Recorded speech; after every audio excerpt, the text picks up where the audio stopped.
Boa noite, irmãos. Que bom que vocês estão aqui mais uma vez para a nossa 24ª aula.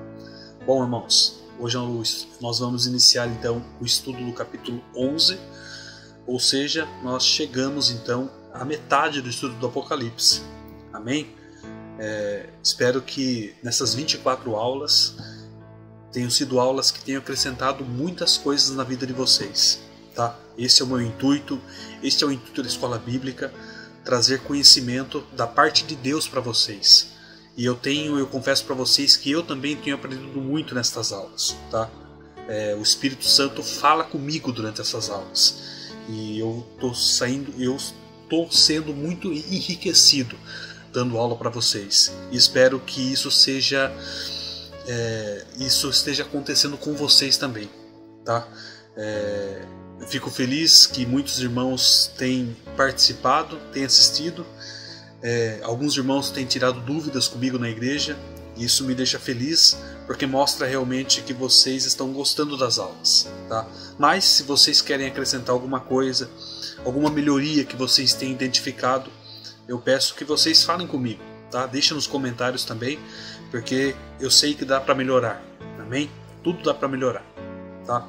Bom, na aula de hoje, irmãos, nós vamos então iniciar o capítulo 11 falando sobre as duas testemunhas. Amém?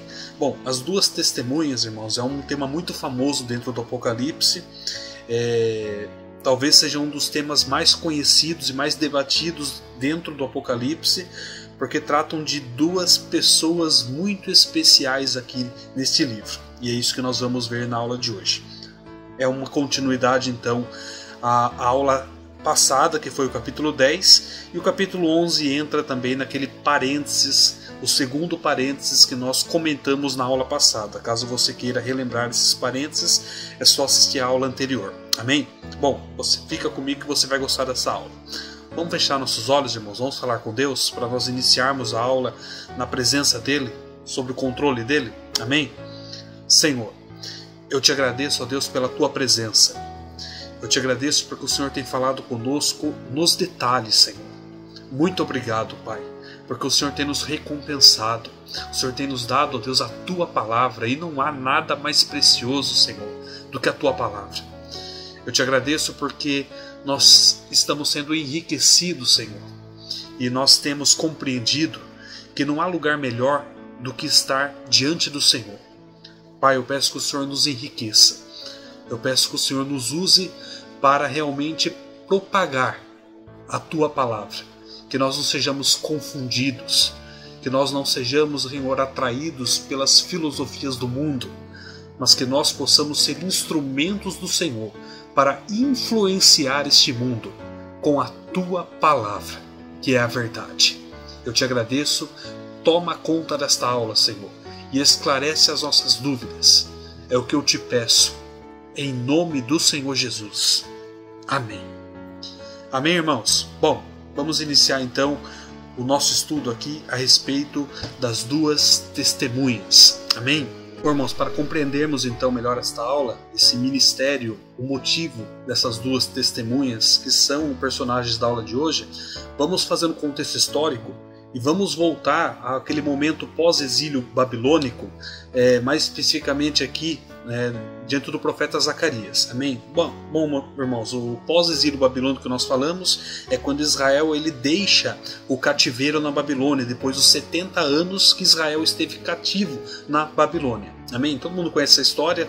O profeta Jeremias ele profetizou e ele viu Israel sendo transportado de Jerusalém para a Babilônia, e ali ficou durante 70 anos. Nesses 70 anos, o profeta Daniel estava no meio deles, amém? Todo mundo conhece a história. O profeta Ezequiel estava no meio deles também, amém? E esse cativeiro durou 70 anos. Eu não vou entrar aqui em detalhes, não é o intuito da aula de hoje, mas só para a gente contextualizar aqui essa questão. Bom, o profeta Zacarias é um profeta que exerceu o seu ministério pós-exílio babilônico, quando Israel voltou da Babilônia e entrou naquela transição realmente de reconstruir os muros, reconstruir o templo, reconstruir o culto a Deus em Jerusalém. E o profeta Zacarias, tá? esse profeta ele agiu nesse período pós-exílio. Amém? Bom, eu quero colocar essa questão aqui porque é muito interessante o que acontece durante o ministério do profeta Zacarias e tem muita relação com esses personagens das duas testemunhas que nós vamos tratar hoje, tá? Então vamos lá. Então quem foi então o profeta Zacarias? Amém?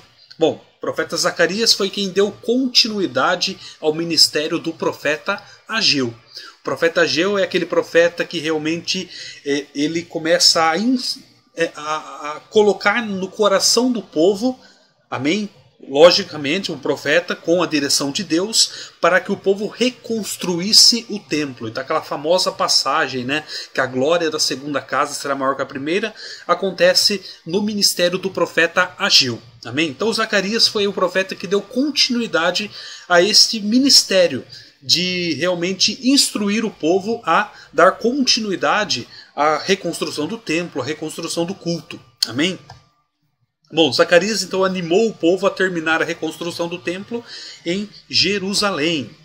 E a mensagem de Zacarias, se você ainda não leu o livro, eu aconselho que vocês leiam, tá? Um livro muito interessante para ser lido, tinha duas vertentes. Então o ministério do profeta Zacarias tinha duas vertentes. A primeira é que Deus estava chamando o povo ao arrependimento. Tá? Zacarias batia muito nessa tecla, que o povo precisava se arrepender para que não voltasse a acontecer o que aconteceu quando eles foram levados cativos para a Babilônia. E a segunda vertente do ministério de Zacarias era que Deus estava assegurando o povo a respeito de suas preocupações pessoais. Amém? Então tem essas duas vertentes do ministério do profeta Zacarias.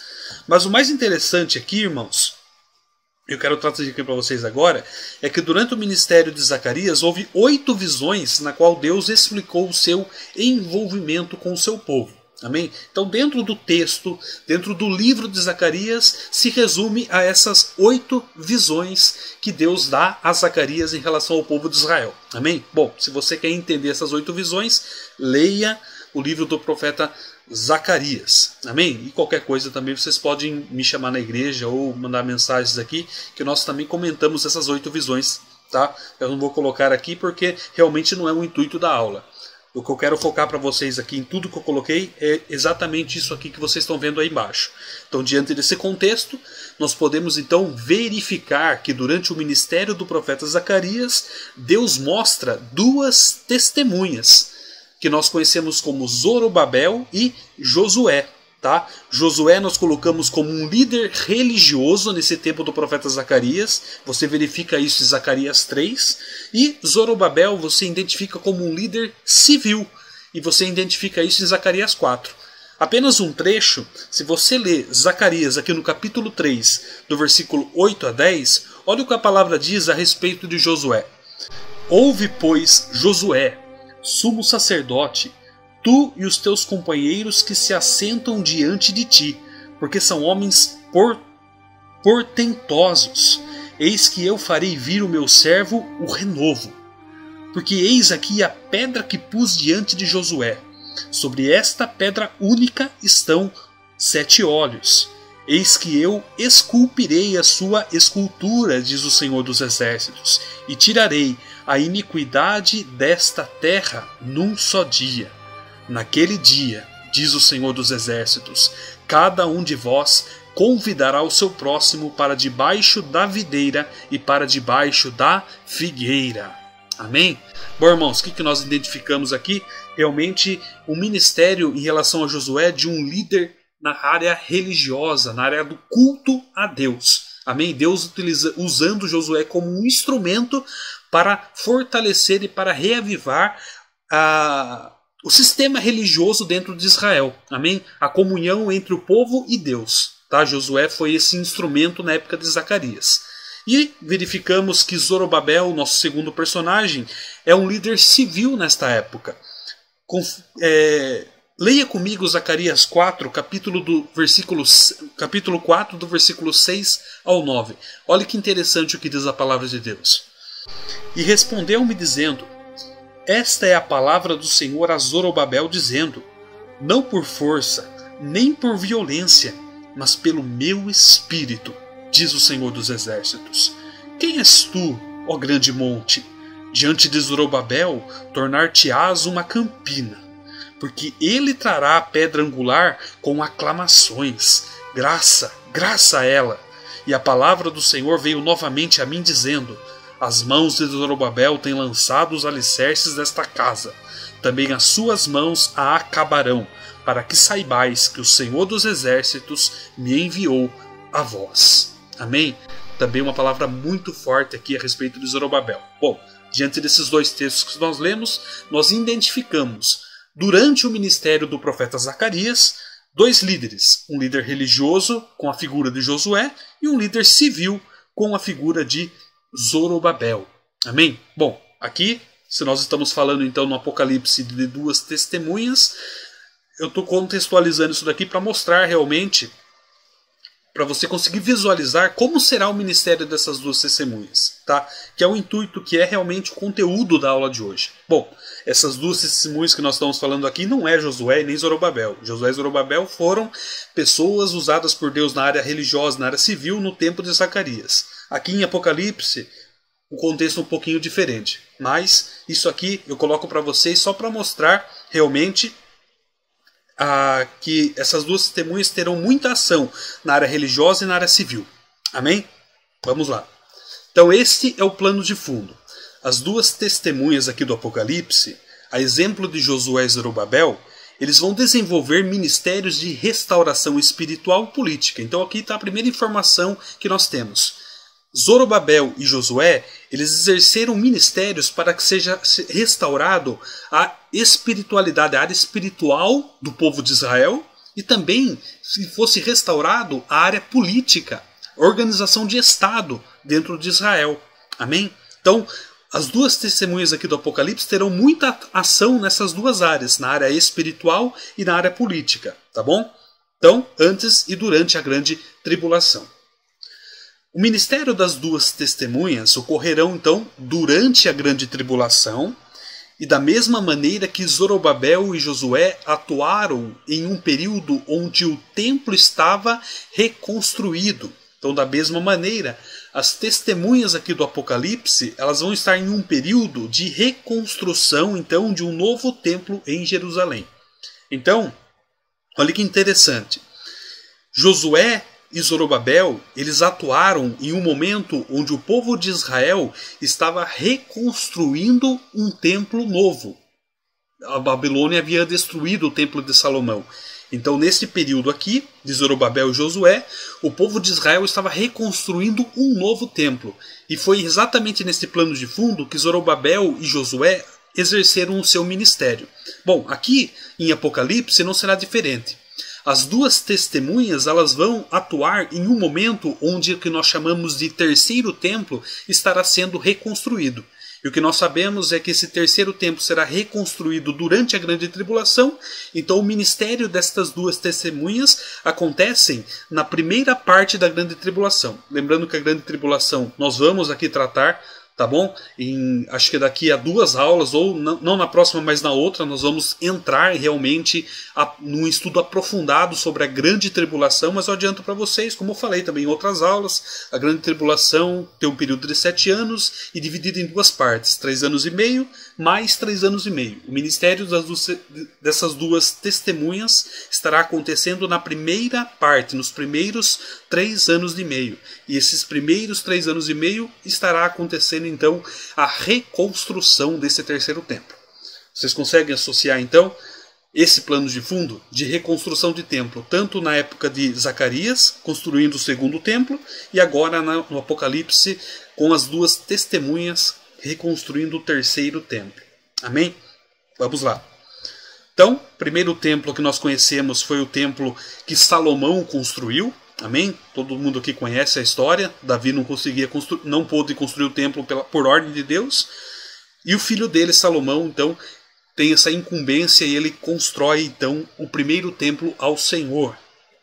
Nós conhecemos então o segundo templo, que nós chamamos de Templo de Zorobabel, que é exatamente esse templo que estava acontecendo o ministério do profeta Zacarias, aconteceu o ministério do profeta Ageu, e o ministério de Zorobabel e Josué estava acontecendo exatamente aqui, o que nós chamamos de segundo templo. E nós temos então o terceiro templo, que ainda não foi reconstruído, tá? Que nós chamamos de Templo dos Judeus, que estará construído durante então a grande tribulação. E exatamente durante a construção desse terceiro templo é que essas duas testemunhas do Apocalipse estarão atuando. Então precisamos nos atentar aqui para a situação de Israel hoje. Amém? Há muitos indícios que a construção do terceiro templo em Jerusalém está muito próximo de acontecer. Sabe-se que religiosos judaicos então já estão com todo o aparato do templo pronto, e até mesmo foram separados levitas e sacerdotes para o serviço no santuário, além de muitos investimentos para a obra. Então é muito importante, irmãos, nós olharmos para Israel e nós sabermos e nós identificarmos os acontecimentos que estão acontecendo naquela região. Tá? Hoje é muito debatido e é muito conversado a respeito da construção do terceiro templo. E talvez aqui muitos que vocês estão me ouvindo aqui, talvez já ouviram falar sobre isso. Amém? Então esse terceiro templo realmente é algo muito importante, que vai desencadear muitas coisas. Então nós temos que ficar muito atentos ao que está sendo relacionado ou citado ou cogitado a respeito do terceiro templo. O que eu posso adiantar para vocês é que esse terceiro templo é muito conversado e está muito próximo de ser construído em Israel. Consequentemente, então, a vinda do Senhor está muito próxima de acontecer. Amém?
Are you serious? That is a silver half shekel.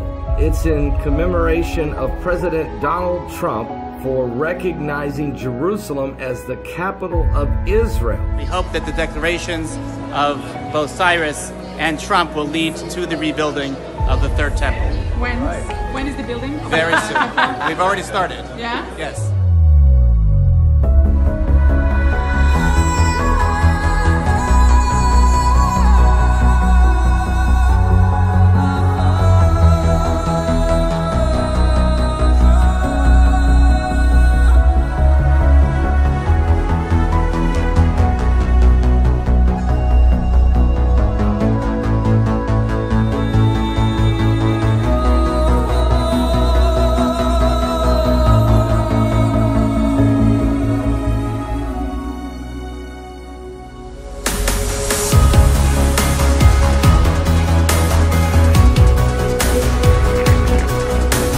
Friends, what a glorious day.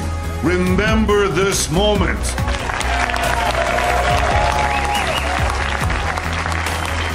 This is history. In Jerusalem, King David established our capital 3,000 years ago.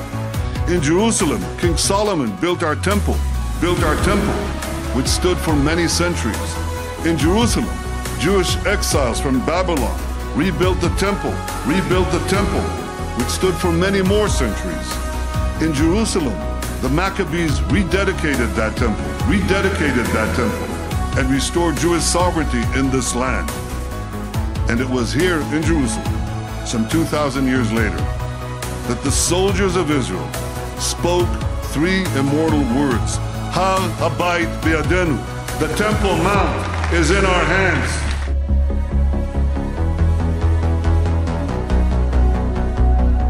And I got a feeling we're going to be hearing a lot about the Third Temple in the next few months. America's ambassador to Israel has come in for criticism after he was seen posing with a rather controversial gift. David Friedman was presented with a photograph of one of the most sacred places in Jerusalem, but the image had been altered to show the Jewish Third Temple on the site where the Islamic Al-Aqsa Mosque and the Dome of the Rock are currently situated. The Third Temple is a biblical reference to a new place of worship to replace an ancient one which was destroyed. The U.S. Embassy's asked for an apology, saying the envoy was unaware that he was being given a doctored picture.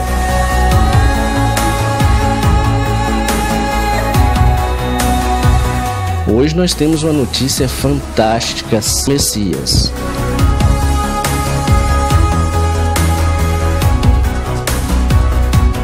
Mas essa matéria aqui eu não poderia deixar passar. É que o Sinédrio incita candidatos a prefeito de Jerusalém a prepararem-se para a reconstrução do terceiro templo. O recém-formado Sinédrio enviou uma carta aos dois candidatos enfatizando o papel do terceiro templo na política atual do município.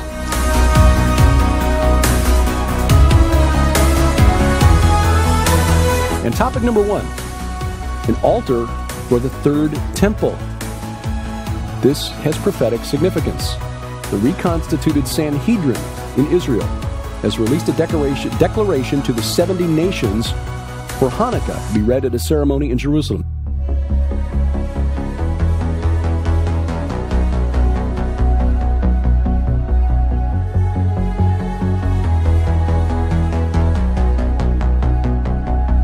E Emmanuel Macron está sendo chamado de quê, homem? Está sendo chamado de o Messias francês. Emmanuel Macron já está sendo apresentado como Messias, porque esse pessoal tudo já sabe o que vai acontecer, esse pessoal da nova ordem mundial. E o anticristo, ele vai afirmar ser Deus. Eu vou te mostrar daqui a pouco que Emmanuel Macron já está afirmando ser Deus. Então veja bem, Emmanuel Macron já está afirmando ser o Deus Zeus. Zeus e Júpiter é o mesmo Deus. The Antichrist is going to make and sign a 7-day peace treaty with Israel. Daniel 9, verse 27. Interestingly, even Macron has wanted to offer Israel safety and security. I'm strongly of Israel, and we're very much concerned by peace and security for Israel. So, ele agora está sendo apontado como um possível mediador do diálogo de paz entre palestinos e israelenses. E olha o nome, Emanuel, é um nome profético. Os judeus estão esperando o seu Messias e com esse nome mesmo. Nous ne céderons rien. Não vamos ceder nada às mensagens de ódio. Não vamos ceder ao antisionismo, porque ele é uma forma reinventada do antissemitismo. Forme réinventée de l'antisémitisme.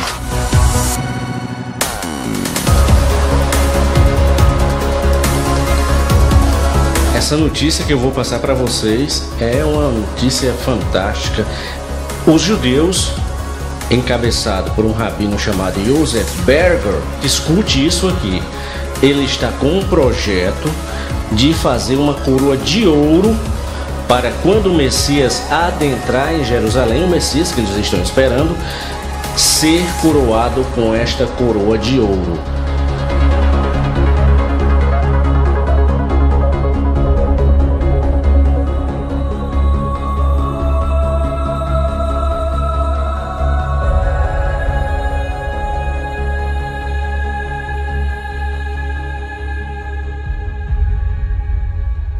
Bom, até aqui tá ok, irmãos? Vocês conseguiram entender mais ou menos não, né? Vocês conseguiram entender aqui por completo a aula, o plano de fundo, a introdução? Amém? Até aqui deu para entender, irmãos?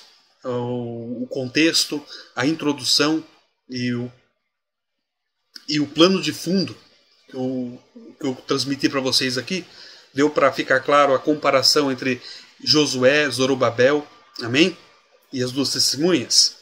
Caso vocês tenham alguma dúvida, deixa no comentário para mim, por favor. Amém? Bom, mas podemos nos perguntar, onde então será reconstruído esse templo? Amém? Bom, vamos responder. O templo então deve ser reconstruído na localização dos outros dois anteriores, ou seja, o que nós chamamos de Monte Moriá. Esta imagem que você está vendo aí é exatamente onde está o Muro das Lamentações hoje em Israel. Amém? Em Jerusalém. É exatamente aos arredores do Muro das Lamentações, aonde está aquele templo no fundo ali que nós chamamos de Domo da Rocha. É um templo muçulmano, é um templo islâmico. Amém? É neste lugar, nessa região, tá, para ser mais exato, que deve ser reconstruído o templo em Israel, em Jerusalém. Tá? Então, atualmente o santuário islâmico conhecido como Domo da Rocha ou Cúpula da Rocha fica no alto do Monte Moriá. Cúpula da Rocha ou Domo da Rocha são nomes atribuídos à Mesquita de Omar, situada no Monte do Templo, na cidade velha de Jerusalém. O edifício construído no século VII é um dos sítios mais sagrados do islamismo e uma das grandes obras da arquitetura islâmica. Amém? Então você consegue identificar um problema, né? Como que Israel construirá um templo em um lugar onde é sagrado para o povo inimigo, para o povo palestino, para o povo muçulmano? Como é que Israel vai lidar com isso? Isso nós vamos ver em aulas um pouquinho mais para frente, quando nós falaremos da besta que sobe do mar, do anticristo. Amém? E nós vamos ver que realmente, para que esse templo seja reconstruído sem problema nenhum, precisar de um tratado político muito bem formado. Amém? Mas isso a gente vai debater em estudos posteriores. Mas até aqui, este é o lugar onde esse terceiro templo deve ser reconstruído. Amém? Bom, diante disso nós podemos perceber então que a reconstrução não será feita de forma muito fácil. Talvez o principal empecilho é a guerra entre o judaísmo e o islamismo. Deverá haver um diálogo então e uma estratégia muito bem elaborada para que a construção aconteça. A respeito dessa diplomacia veremos em estudos posteriores. Amém? Só para confirmar o que eu acabei de falar para vocês. Tá? Até aqui está claro? Bom, estou colocando o terceiro templo aqui porque realmente é o plano de fundo das duas testemunhas. Amém? Bom, irmãos, pega a palavra comigo então em Apocalipse capítulo 11. Acompanhe a leitura comigo. Amém? E foi-me dada uma cana semelhante a uma vara. E chegou o anjo e disse: Levanta-te e mede o templo de Deus e o altar e os que nele adoram. E deixa o átrio que está fora do templo e não o meças, porque foi dado às nações e pisarão a cidade santa por 42 meses. E darei poder às minhas duas testemunhas, e profetizarão por 1260 dias, vestidas de saco. Estas são as duas oliveiras e os dois castiçais que estão diante do Deus da terra. E se alguém lhes quiser fazer mal, fogo sairá da sua boca, e devorará os seus inimigos. E se alguém lhes quiser fazer mal, importa que assim seja morto. Estes têm poder para fechar o céu, para que não chova, nos dias da sua profecia. E tem poder sobre as águas para convertê-las em sangue, e para ferir a terra com toda sorte de pragas, todas quantas vezes quiserem. E quando acabarem o seu testemunho, a besta que sobe do abismo lhes fará guerra, e os vencerá e os matará. E jazerão e os seus corpos mortos na praça da grande cidade que espiritualmente se chama Sodoma e Egito, onde o nosso Senhor também foi crucificado. E homens de vários povos e tribos e línguas e nações verão os seus corpos mortos por 3 dias e meio, e não permitirão que os seus corpos mortos sejam postos em sepulcros. E os que habitam na terra se regozijarão sobre eles e se alegrarão e mandarão presentes uns aos outros, porquanto esses 2 profetas tinham atormentado os que habitam sobre a terra. E depois daqueles 3 dias e meio, o Espírito de vida vindo de Deus entrou neles. E puseram-se sobre os seus pés, e caiu grande temor sobre os que o viram. E ouviram uma grande voz no céu que lhes dizia: subi para aqui. E subiram ao céu em uma nuvem, e os seus inimigos os viram. E naquela mesma hora houve um grande terremoto, e caiu a 10ª parte da cidade, e no terremoto foram mortos 7.000 homens, e os demais ficaram muito atemorizados e deram glória ao Deus do céu. É passado o 2º ai. Eis que o 3º ai cedo virá. E o 7º anjo tocou a sua trombeta, e houve no céu grandes vozes que diziam: os reinos do mundo vieram a ser de nosso Senhor e de Cristo, e ele reinará para todo sempre. Amém? Até aqui, irmãos. Essa última parte aqui do capítulo 11 é a aula que nós vamos ver, que será a nossa próxima aula, que nós vamos ver na 25ª. Amém? Quando nós falaremos então do 3º ai. Amém? Então, até aqui. Bom, podemos dizer então que a reconstrução do templo tem 2 propósitos. Amém? Bom, demonstrar a santidade de Deus. No reino milenar, Cristo reinará absoluto no templo, que purificará e por onde começará a restauração da terra devastada por juízos divinos durante a tribulação. Amém? E segundo intuito aqui da reconstrução do templo é prover uma morada para a glória divina. O templo profetizado por Ezequiel é o templo onde o próprio Deus, na pessoa de Jesus, virá habitar no reino milenar. O templo marca então a restauração do remanescente do povo de Israel à presença de Deus. Então basicamente são esses 2 propósitos aqui que terá a reconstrução deste 2º templo. Amém? Vamos lá. Apocalipse começa assim nessa sessão, irmãos. E foi-me dado uma cana semelhante a uma vara.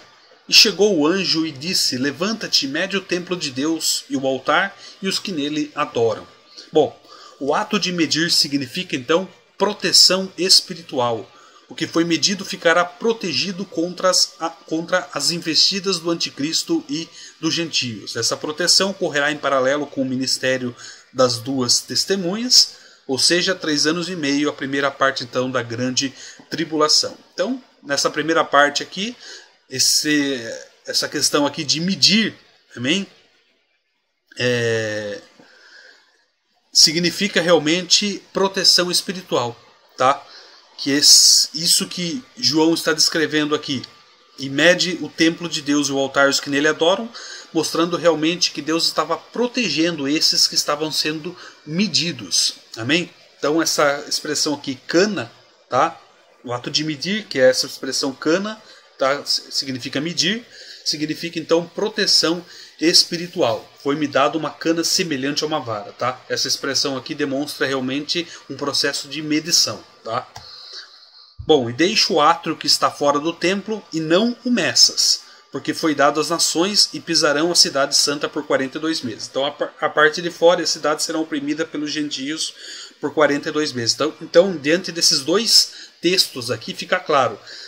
Dentro do templo, tá? Levante-te, mede o templo de Deus e o altar os que nele adoram, medido, protegido, tá? Os que está fora, o Senhor fala, não meça, ou seja, está desprotegido. Então, eu vou guardar isso, e o que está lá fora, não vou guardar. Vai ser pisada pelos gentios. Amém? É isso que diz a palavra de Deus aqui, tá?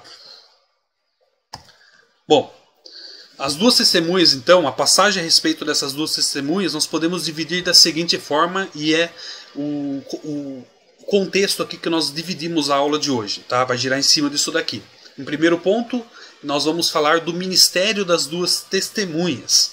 E o segundo ponto, nós vamos falar sobre o fim do ministério das 2 testemunhas. Então nós vamos falar o que vai acontecer durante esse ministério e o que ocorrerá depois, com o fim desse ministério das 2 testemunhas, partindo lá do Apocalipse 11, de 7 a 10, o martírio dessas 2 testemunhas, e em Apocalipse capítulo 11, do versículo 11 a 13, a ressurreição então das 2 testemunhas. Amém? Bom, Contexto. O local é Jerusalém e o templo a primeira metade da grande tribulação.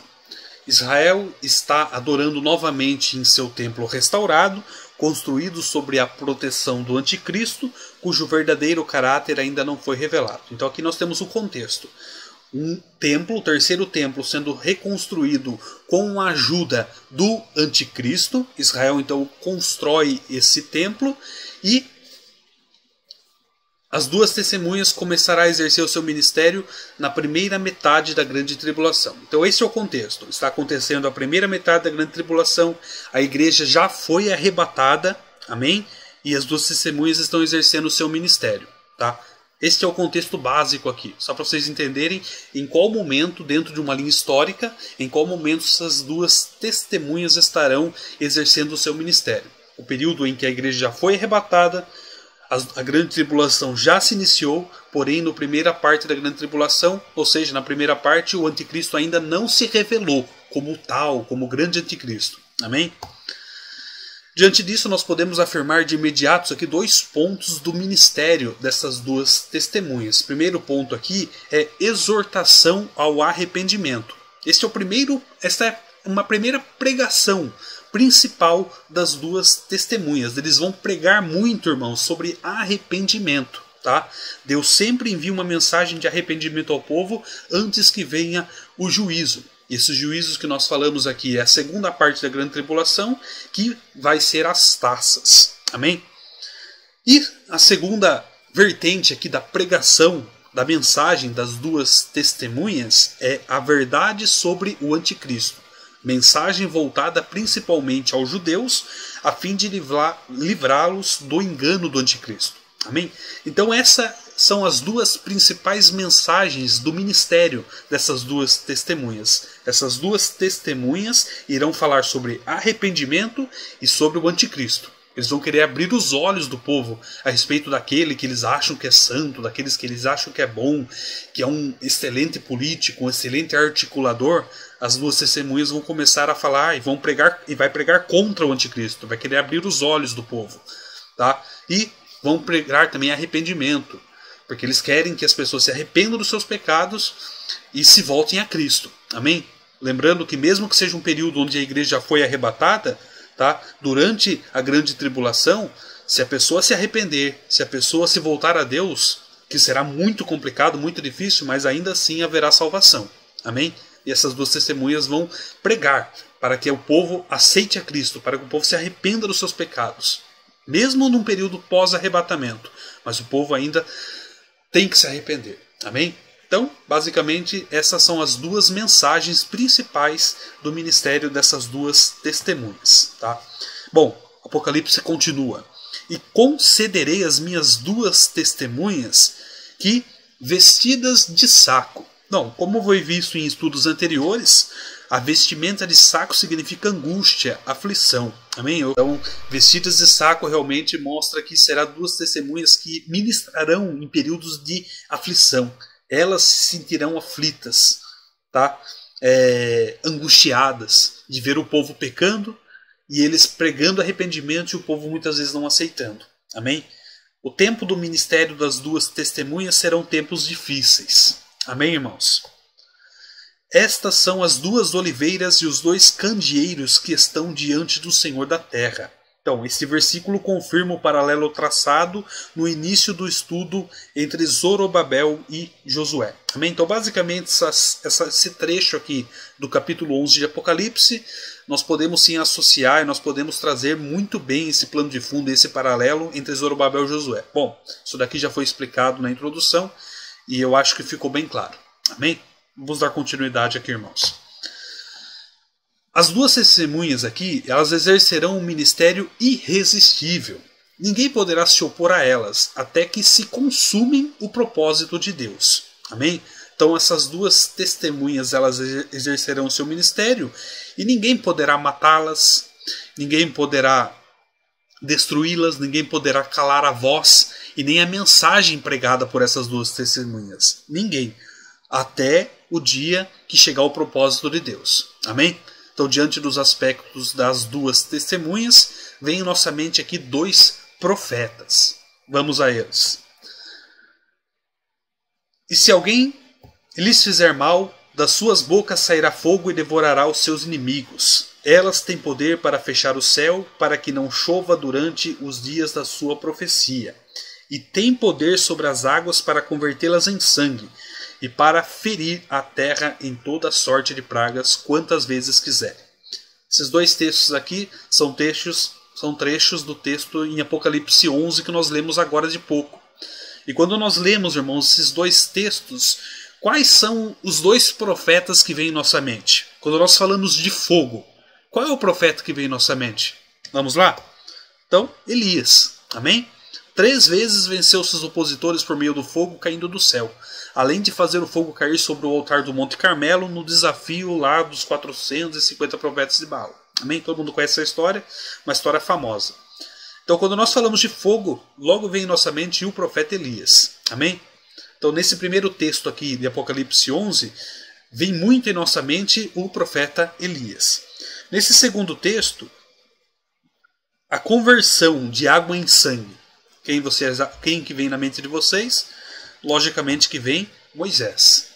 Através de Moisés, Deus fez vir pragas sobre o Egito. E através de Moisés também, que as águas do Egito são transformadas em sangue. Amém? Então, diante desses dois textos, desses ministérios dessas duas testemunhas, nós associamos muito aos ministérios de Elias e Moisés. Amém? Entretanto, isso não significa que as duas testemunhas são Moisés e Elias de fato. Amém? Essa comparação só é feita para demonstrar que as duas testemunhas têm a mesma unção de Moisés na área da lei, do Estado, amém? Lá de Josué, lembra que nós falamos aqui? De Zorobabel, lembra que nós falamos aqui? E Elias, profeta, palavra, o ministério muitas vezes de Josué, na época de Zacarias. Amém? Então, irmãos, há muita discussão a respeito dessa questão. Você vai encontrar muitas pessoas que vão falar para vocês que essas duas testemunhas são de fato Elias e Moisés. Mas isso não é cravado, isso nós não podemos cravar. A Bíblia não confirma isso, a Bíblia não é enfática nisso. Ela não fala que é Elias, que é Moisés, mas que ela fala que tem a mesma unção. E quando a Bíblia fala que essas duas testemunhas têm a mesma unção de Elias e Moisés, não significa que são de fato os dois profetas, mas com a mesma unção desses dois profetas. Tá claro? Amém? Mas essa discussão você vai encontrar em algum momento quando você for conversar sobre Apocalipse. Tá? Então, aqui nós falamos então sobre o ministério das duas testemunhas. Basicamente, então, o ministério das duas testemunhas é arrependimento e pregação contra o anticristo. Tá claro, irmãos? Então vamos para o nosso segundo ponto aqui. O fim, então, do ministério das duas testemunhas. Vamos lá. E quando acabarem o seu testemunho, amém? Então as duas testemunhas só serão vencidas ao final então dos 3 anos e meio, quando o anticristo se levantar contra Israel e desmascarar-se diante do mundo. Amém? Então o anticristo ele vai se identificar, ele vai aparecer, ele vai se mostrar realmente como o anticristo, o temido anticristo, após os primeiros 3 anos e meio. Amém? E exatamente quando acaba os primeiros 3 anos e meio, ou seja, a primeira parte da grande tribulação, é que as duas testemunhas vão acabar o seu testemunho. Então, quando acabarem o seu testemunho, nós identificamos numa linha cronológica, é o final dos primeiros 3 anos e meio. Tá ok? A besta que sobe do abismo. Aqui é muito claro que a Bíblia está se referindo ao anticristo, a besta que sobe do mar, tá? Como falamos anteriormente, Satanás é aquele que tem a chave do poço do abismo. Note que o anticristo está intimamente associado a Satanás, subiu, veio do abismo. Amém? Essa questão aqui do abismo eu falei em estudos anteriores. Só se você quer relembrar ou ainda não assistiu, é só assistir as aulas anteriores. Amém? A respeito do anticristo, nós estudaremos em detalhes em estudos posteriores. Então eu estou citando muito o anticristo, porque de fato o ministério das duas testemunhas está muito ligado no anticristo. É por isso que eu estou citando muito aqui. Mas vai ter um estudo aqui, ou será no estudo 28 ou 29, e nós vamos falar exatamente em detalhes a respeito do anticristo. Tá bom? Lhes fará guerra e as vencerá e matará. Então, diante do controle absoluto de Deus, ele permitirá então a morte dessas duas testemunhas. Então, somente no final do seu ministério é que as duas testemunhas serão mortas, com o controle absoluto de Deus. Amém? Até que esse dia chegue, ninguém poderá calar o ministério delas. Tá? E jazerão os seus corpos na praça da grande cidade. Então aqui mostra o quanto a palavra de Deus vai incomodar naqueles dias. Seus corpos serão expostos como troféus do anticristo na praça da cidade onde estavam sediados, a fim de que todos possam contemplar a vitória da besta. Bom, o cenário é o seguinte, irmãos. O anticristo ele será uma pessoa adorada, será uma pessoa reverenciada. Ele vai conseguir coisas que nenhum outro político e nenhum outro líder conseguiu. Logicamente a terra o adorará, a terra o contemplará, a terra sempre o defenderá, porque para eles é a visão máxima de um grande estadista, de um grande político, amém? Daquele que conseguiu trazer paz para povos que ninguém imaginava que poderia haver, amém? Então quando essas duas testemunhas começam a pregar contra essa pessoa que tanto é reverenciada pelos homens, as duas testemunhas passam a ser então inimigas. A mídia vai esculachar muito forte as duas testemunhas. Serão pessoas odiadas entre os homens, porque falará mal do anticristo. E qualquer um que fala mal do anticristo vai ser mal vista. Amém? Então, olha o que diz Salmos 79, versículo 1 a 3. Ó Deus, dos gentios vieram a tua herança, contaminaram o teu santo templo. Reduziram Jerusalém a montões de pedra. Deram os corpos mortos dos teus servos por comida às aves do céu, e a carne dos teus santos às feras da terra. Derramaram o sangue deles como a água ao redor de Jerusalém, e não houve quem os enterrasse. Amém? Então aqui em Salmo 79, de 1 a 3, mostra realmente essa injustiça acontecendo em relação a essas duas testemunhas. Pessoas de Deus, pessoas que vieram da parte de Deus, pregando a palavra, pregando a verdade, e os homens os rejeitando e aplaudindo a sua morte. Essa injustiça aqui que termina então o ministério das duas testemunhas. Amém? Mas temos notícias boas. Acompanhe comigo a próxima leitura aqui. Que espiritualmente se chama então Sodoma e Egito, onde também o seu Senhor foi crucificado. Então aqui temos a localização exata do ministério dessas duas testemunhas, que é Jerusalém, onde o Senhor foi crucificado, mas o que chama a atenção é a situação espiritual e moral da cidade. Amém? Dessas dois pontos aqui que eu chamo a atenção, Sodoma e Egito. Sodoma, essa primeira imagem que você está vendo aí, é uma imagem que retrata a destruição de Sodoma e Gomorra da parte de Deus. Você vê ali Ló, suas duas filhas, e também a mulher de Ló transformada em estátua de sal. Bom, isso daí está em Gênesis, é só ler lá. E a segunda imagem que você está vendo aí é a respeito do Egito. Amém? Então, a Bíblia cita aqui duas cidades: Sodoma, destruída pelo fogo do Senhor, e Egito. Amém? Vamos lá. Sodoma, cidade destruída por Deus, é lembrada como símbolo de impureza sexual e das mais altas depravações. A expressão sodomita ou sodomia tem origem dessa cidade e está relacionado então à homossexualidade. Então a questão de homossexualidade muitas vezes é relatada em sodomita, que vem realmente das práticas que o povo de Sodoma praticava. Amém? E nós temos o Egito, que tornou-se símbolo do mundanismo, oprimindo o povo de Deus, onde o povo teve que ser liberto dessa terra para conquistar Canaã. Né? Israel ficou preso durante aproximadamente 490 anos no Egito, amém? Até que Deus, através de Moisés, os libertasse. Então nós temos aqui duas cidades, Sodoma e Egito. Sodoma demonstrando imoralidade, demonstrando pecado, demonstrando abandono do homem para com Deus. Egito demonstrando realmente uma cidade onde deixou cativo os homens debaixo do seu pecado. Amém? Então o Egito é muito relacionado à escravidão. E Sodoma é muito relacionado a impurezas, a pecado. Tá? E homens de vários povos, tribos e línguas e nações verão os seus corpos mortos por 3 dias e meio, e não permitirão que os seus corpos mortos sejam postos em sepulcros. Então olha a veneração.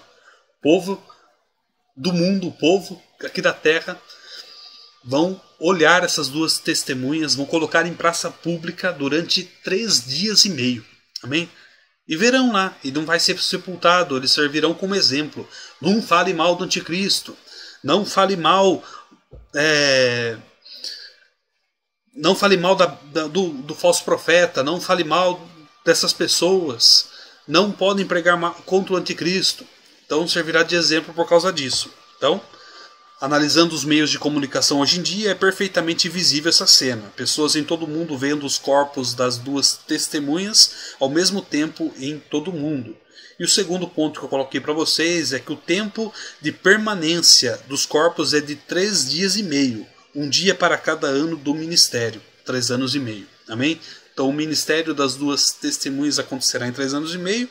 E os seus corpos ficarão expostos em praça pública durante 3 dias e meio.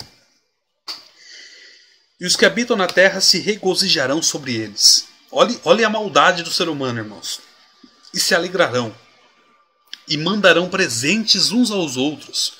Porquanto esses 2 profetas tinham atormentado os que habitam sobre a terra. As duas testemunhas, irmãos, estavam pregando arrependimento. Estava pregando a palavra de Deus. Da boca das duas testemunhas vinha poder de Deus.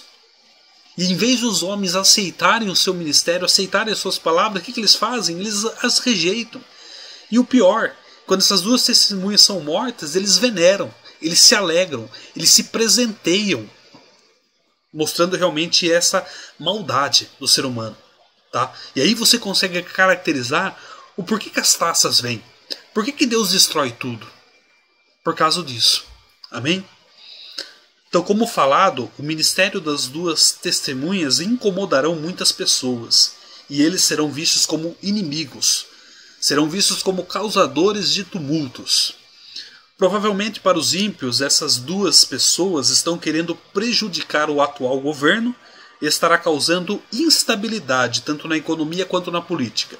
Então as pessoas veem no anticristo uma pessoa que solucionou problemas políticos, solucionou problemas de Estado, solucionou problemas econômicos seríssimos que estavam durante a terra.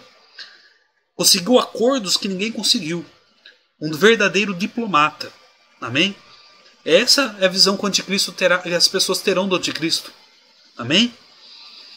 Quando finalmente eles são mortos pela besta, irrompe-se uma grande alegria entre os habitantes da terra. Eles julgam-se livres agora dos terremotos, dos tormentos que sofreram sobre sua atuação. Amém? As duas testemunhas pregarão arrependimento. Essas pessoas acharão ruim, porque eles se acostumaram com o pecado. Eles não querem se arrepender. Eles não querem se converter. Eles não querem mais Deus. Eles abandonaram Deus. O Deus deles agora é o anticristo.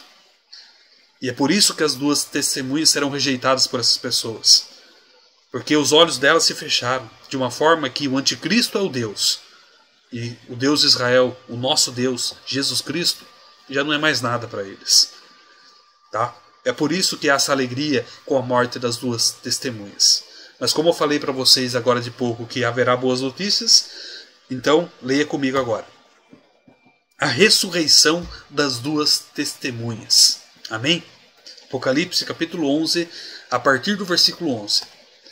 E depois daqueles 3 dias e meio, o Espírito de vida vindo de Deus entrou neles. E puseram-se sobre os seus pés e caiu grande temor sobre os que o viram. A vitória então durou muito pouco. O mundo saberá nesse momento que existe um poder maior que o poder da besta, que o poder do anticristo, após o qual o mundo se maravilhou. Amém? E ouviram uma grande voz do céu que lhes dizia: subi para aqui. E subiram ao céu em uma nuvem, e os seus inimigos os viram. Então, como falado, durante então o ministério dessas duas testemunhas, o arrebatamento da igreja já aconteceu. Desta forma, quando essas duas testemunhas forem arrebatadas, fará com que muitos reconsiderem as explicações dadas a fim de justificar o rapto de milhares da face da terra, que é o arrebatamento da igreja. Então você imagina, essas pessoas, muitos familiares dessas pessoas talvez tenham sido arrebatadas, desapareceu da terra. E eu não sei qual é a explicação que o anticristo deu para essas pessoas, para os habitantes da terra, para as nações, a respeito do evento do arrebatamento. Eu não sei qual é a desculpa que o anticristo vai dar. Mas alguma coisa foi dito e essas pessoas acreditaram. Quando acontece então a ressurreição e o arrebatamento dessas duas testemunhas, quando essas duas testemunhas são raptadas, elas voltam ao céu, então essas pessoas que veem essas duas testemunhas subindo ao céu, talvez elas fossem reconsiderar as explicações que o anticristo deu. Amém? E talvez, eu acredito que muitas pessoas que verão essas duas testemunhas ressuscitando e entrando ao céu, talvez elas se convertam agora. Amém? Então vejamos as semelhanças entre os dois arrebatamentos. Então nós temos aqui então o arrebatamento da igreja e o arrebatamento, a ressurreição das duas testemunhas. Olha as semelhanças que existem. O arrebatamento da igreja é relatado como a ressurreição dos mortos. Você verifica isso em 1 Tessalonicenses, capítulo 4, versículo 16 ao 17, uma carta do apóstolo Paulo. Acompanhe comigo essa leitura. Porque o mesmo Senhor descerá do céu com alarido, e com voz de arcanjo, e com trombeta de Deus, e os que morreram em Cristo ressuscitarão primeiro. Depois nós, o que ficarmos vivos, seremos arrebatados, juntamente com ele nas nuvens, e encontrar o Senhor nos ares, e assim estaremos sempre com o Senhor. Amém? E em relação então ao arrebatamento, a ressurreição das duas testemunhas, nós temos de fato então a ressurreição das duas testemunhas. Então existe essa transformação. Da mesma forma que o apóstolo Paulo está citando aqui em 1 Tessalonicenses, que os mortos ressuscitarão durante o evento do arrebatamento da igreja, aqui no arrebatamento das duas testemunhas acontece a mesma coisa, a ressurreição dos mortos. Os mortos, essas duas testemunhas que tinham sido mortas. Consegue ver a semelhança e a transformação? Amém? Então, o desaparecimento nas nuvens você verifica nos dois eventos. Tá? Então, fica muito claro aqui uma associação que eu coloquei para vocês sobre o arrebatamento da igreja e o arrebatamento dessas duas testemunhas. É por isso que muitas pessoas vão reconsiderar a explicação do anticristo a respeito do evento do arrebatamento. Amém? Bom, vamos continuar aqui. E naquela mesma hora houve um grande terremoto, e caiu a 10ª parte da cidade, e no terremoto foram mortos 7.000 homens. Provavelmente essas pessoas mortas estão próximos aos corpos das duas testemunhas, e festejam a sua morte, foram surpreendidos pelo poder de Deus. Devemos ter em mente então aqui, irmãos, duas coisas. Primeiro, Deus nunca perde uma batalha. Deus está no controle de todas as coisas e todas as coisas estão debaixo do seu poder. Se essas pessoas tivessem isso em mente, não zombariam das testemunhas do Senhor. Amém? Então, se essas pessoas que foram mortas tivessem isso em mente, que Deus ele nunca perde uma batalha, que Deus tem controle de todas as coisas, eles não iam zombar delas. Amém? E o segundo ponto que eu coloquei para vocês é que o Senhor honra aqueles que se humilham por causa do seu nome. Amém? Essas duas testemunhas se humilharam por causa do Senhor. E então, diante disso, o Senhor as honrou. Amém? Olha o que diz Isaías 61, 7 a 8. Em lugar da vossa vergonha tereis dupla honra, e em lugar da afronta exultareis da vossa parte. Por isso na sua terra possuirão o dobro, e terão perpétua alegria, porque eu, o Senhor, amo o juízo, odeio o que foi roubado, oferecido em holocausto. Portanto, firmarei em verdade a sua obra e farei uma aliança eterna com eles. Amém? Então, continuando, os demais ficarão atemorizados e deram glória ao Deus do céu. Então tem pessoas que viram e presenciaram e não foram mortos, não estão dentro dos 7.000 homens. E a Bíblia fala que esses demais que viram e que não foram mortos deram glória ao Deus dos céus. Esse evento produziu então arrependimento, é o que nós verificamos aqui. Amém? Entretanto, somente aqueles judeus que viram o evento acontecer. Isso porque esse arrebatamento aconteceu lá em Jerusalém, naquela praça onde os corpos delas estavam expostos. Amém? Então o mundo continuará a desprezar a Deus. Após o arrebatamento das duas testemunhas, se inicia então a última parte da grande tribulação. Tá? Esse período será extremamente difícil para os judeus, os quais estarão sozinhos no mundo, visto que as demais nações estarão em aliança com o representante do diabo, que é o anticristo. Amém? Tá claro essa questão, irmãos? Então as pessoas aqui que não foram mortas se arrependeram. Essas pessoas que viram a ressurreição das duas testemunhas deram glória a Deus. Então elas se arrependeram. Nós verificamos aqui arrependimento. Amém? Vamos lá. Diante dessa realidade, então, nós podemos compreender o porquê, ao fim desses 3 anos e meio, o Senhor restaurará Israel. Amém? Não é a primeira vez que Israel passará por esse problema de perseguição e exclusão. Se analisarmos 1 Reis 17 e 18, veremos os sérios problemas que Israel passou durante 3 anos e meio na seca profetizada por Elias. Amém? Depois leia lá 1 Reis, capítulo 17, capítulo 18. Você vê as consequências do pecado, do afastamento do povo para com Deus. E o quanto Israel sofreu durante 3 anos e meio, durante o ministério do profeta Elias, com a seca. Tá? Naquele tempo, então, Jezabel perseguiu todos os israelitas fiéis a Deus, até que Deus fez cair chuva sobre a terra de Israel. Amém, irmãos? Então, não é a primeira vez que Israel vai passar por esses 3 anos e meio complicados aqui, em função do ministério dessas duas testemunhas. Amém? O povo de Israel passou por esses problemas sérios também na época do rei Acabe, na época de Elias. Tá? É passado então o segundo ai, eis que cedo vem o terceiro, que será a nossa próxima aula, quando nós falaremos então do terceiro ai. Amém? O terceiro ai virá. E esse juízo é pior que os outros dois, que é a quinta e sexta trombeta, tanto pela implicação de catástrofes como pelo aspecto espiritual que esse terceiro ai possui. Amém? Mas isso nós veremos na aula que vem.